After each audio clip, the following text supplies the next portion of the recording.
Hi, I'm Tony. I'm a security engineering manager.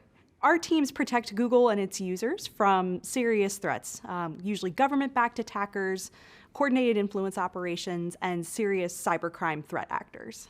I grew up as an Army brat. My dad was in the military and we moved around a lot. So I've always had an interest in security sort of generally. I got really hooked on international relations when I was in high school. I did a lot of Model United Nations, and that really sort of brought these two things together for me, the way that security works in the world. I come from a big family. I knew I was going to need financial assistance to go to college.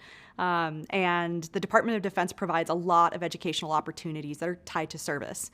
So this was a natural fit for me. I knew I was interested in this area, and this was going to provide a career path into something I was passionate about. I started as an intelligence analyst, but not focused on cybersecurity. I worked counterinsurgency for a number of years and sort of geopolitical intelligence issues.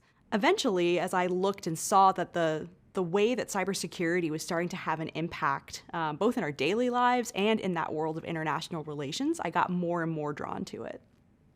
Transitioning into cybersecurity was a huge shift for me.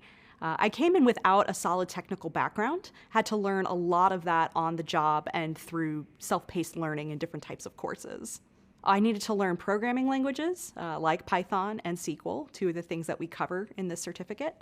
I needed to learn a whole new language about the vocabulary of threats and the different components and how those manifest technically.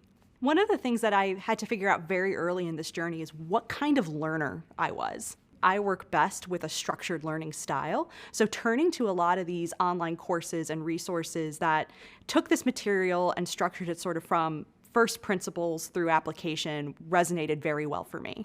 A lot of this was also learned on the job by coworkers who were willing to share and invest time in helping me understand this. I asked a lot of questions, and I still do. Most of cybersecurity work is going to be learned on the job in the specific environment that you're protecting.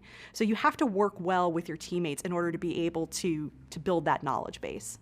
My advice would be to stay curious and keep learning, especially focusing on your technical skills and growing those throughout your career. It's really easy to get imposter syndrome in cybersecurity because it's so broad, and mastery of all these different areas is a lifetime's work. And sometimes that imposter syndrome can shut us down and make it feel like, why bother trying to keep growing? I'm never going to be able to master this, instead of motivating us. So keep learning, push through that fear. The effort's always going to be rewarded.